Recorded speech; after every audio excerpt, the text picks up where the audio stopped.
There are two paths, marriage or divorce. Choosing one over the other can have a significant effect on not just your future, but the future of the entire family. Nearly 37% of single mothers with children were poor, compared to only 6.4% of married couples with children. Single-parent families with children are almost 6 times more likely to be poor than married couples.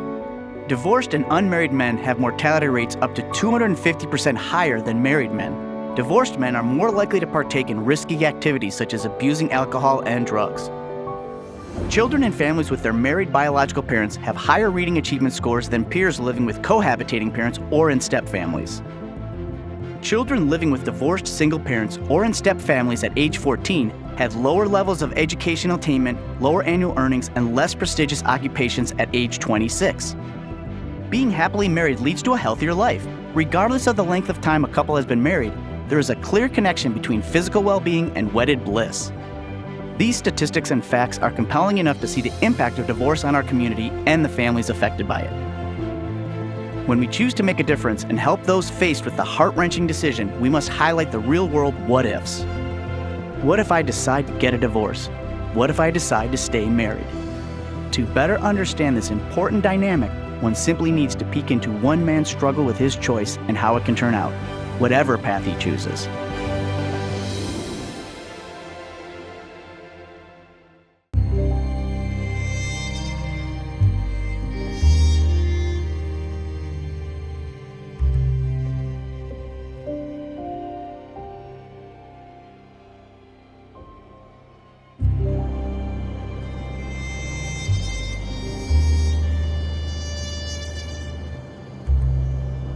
Mark and Andrea are coming after all, so let me see. That's 8, 9, you, me, my mother, Cody. I think I have to change the reservation. Well, I can't go. What? I can't go. I have something important to do at work. I got a deadline. But this is Cody's last week with us. Well, I know that. I'm going to his graduation, but I can't go to this party. I got a deadline. Yeah, I'm going to take you home right now, okay? Then I'm going to come back to work. I'm going to finish my work. I'll come home for dinner. What? Yeah, I got to work. Jim. Yeah, you want nice things, don't you? And I have to work.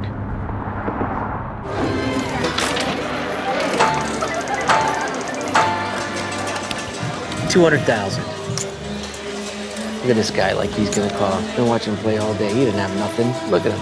Your best to just fold, bro. This is my favorite hand, trust me. Plays like a nit all day, like you're gonna call. You probably don't even have a good hand. All in. All in? Really? This guy. Call. Yeah, I call. Cody! Cody? I'm in here, Mom. Why are you sitting in the dark? You're eating dinner already? I thought we were going to wait for your dad. Past 9 and I was hungry. Do you want to keep this, or can I throw it out? Did you clean my room again? I asked you not to do that. Well, maybe if you cleaned your room once in a while, Cody, I wouldn't have to. But I'm throwing this stuff out. No. You're going to play with a toy in college. This is for display. It's a collectible. Woo! Good night at the tables? Great night. Hey, now you can have a great night too. No thanks. Man, you sure? This $100 chip. You keep it. Hey, I had a great night. You can have it. Yes, I know, you keep it. I could use a lift though. Winner, winner, chicken dinner. Winner, winner, chicken dinner. So how much did you win? Oh man, I won a lot. I can't tell you. I won so much. I want to tell you, but I can't tell you. Congratulations. You don't have to tell me. I won $626,000. I got quit your job, never have to work again money after tonight. I can't believe it. You think I got issues, right? You're gonna tell me, oh, you got gambling issues. No, I don't. I actually know somebody that did. You were just blowing off some steam. Really good friend of mine couldn't get right. Gambling took him out. And it made me ask him, I said, what's enough to make you get up from the table? When is enough enough? And you know what he told me? There isn't enough. He would never get up from the table. Well, I knew when to walk away. I know when to walk away today. So what are you gonna do now? You know what I'm gonna do? I'm gonna leave my wife. I've been thinking about it for a while. I got plenty of money now. I can give her some money. I'm out of there. Are you sure you want to do Oh, absolutely. It's the best thing for all of I us. think you should reconsider leaving your family. Donna and Cody need you. How do you know their names? I know everything about you. How? I know a lot of things.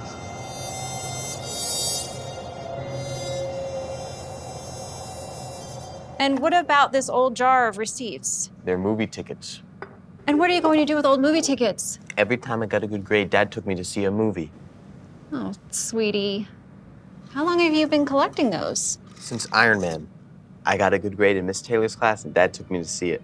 Opening day, May 2nd, 2008. Wow, you remember the date.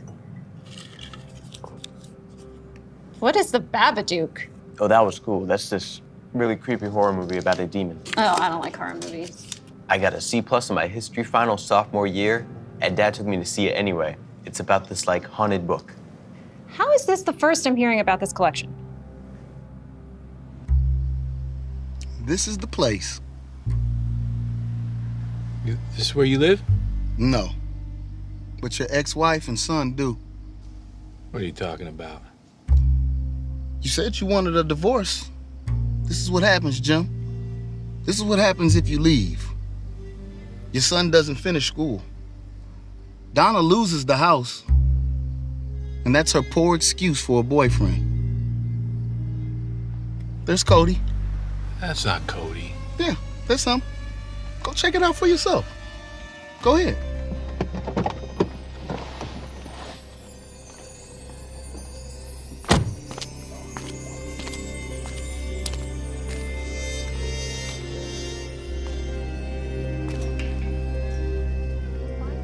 Cody?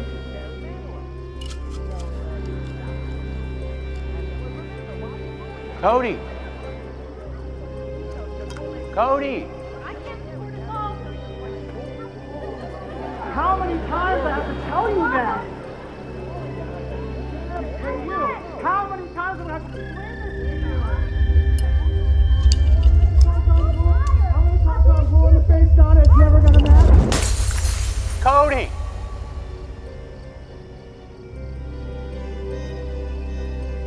Cody!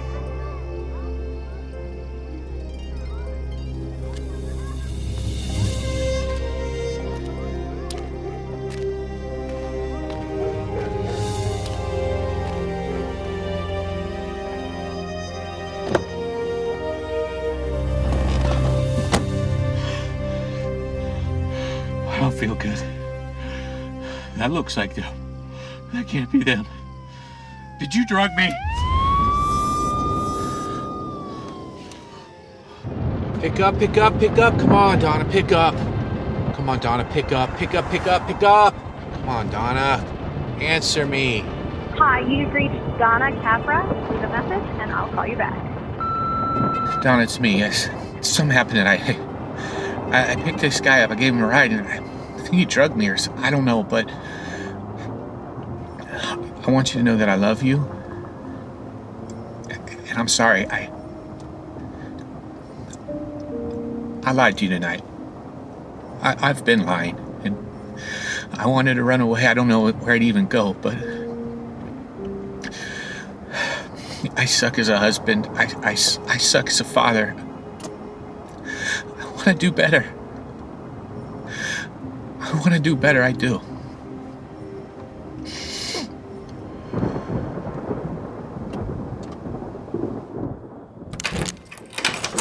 Hello? Anyone home? Hi, honey. We're all in here.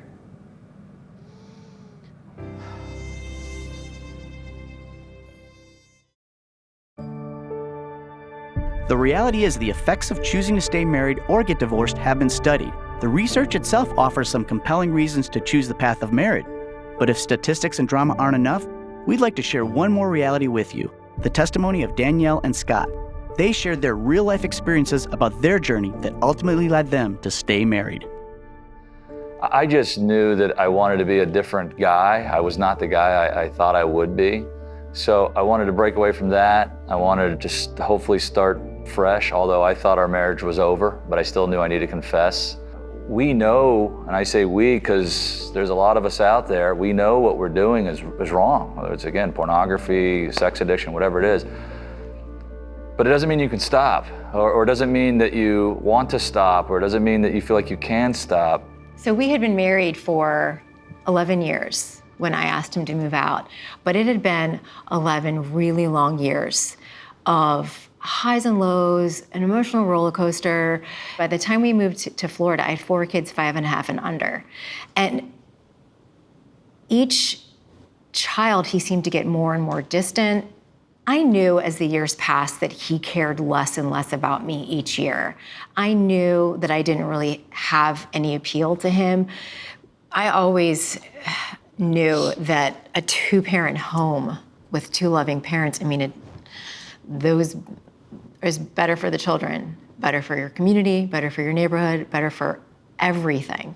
I read an article in, I think, 2013 or 14 that was written by a girl who was the product of divorce, and it was called The Product of Divorce.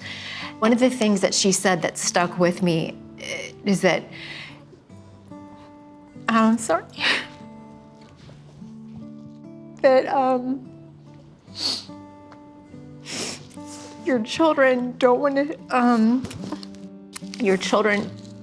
to share their dreams twice, because they may tell one parent, but they don't want to tell it to the other. So when you split, you get half of your children, right? Like your days are automatically split into 2. And then once they can drive and they're independent young adults, you may see them even less. And I just thought, how tragic. Walking in, I was just, oh geez, I'm gonna have to participate. There's no hiding. That was my first thought when I walked in. I thought literally we were late, we'd hide in the back, nobody would see us, nobody would know we were here. It wasn't that way at all. What I liked about Hope Weekend, and I appreciated, was that you're surrounded by all of these people that are coming at life from the same book. And yet you're all there sharing one another's burdens, and nobody's judging you. And I think that was one of the freest marriage conferences I've ever been to, because every single person in that room was there to help make you well. We had no idea that we would end up serving on the board and that we would be speaking to people in the manner in which we've been asked to do and that we are honored to do, which just goes to show you that God really has a plan for your life that unfolds in a way that you never could have imagined.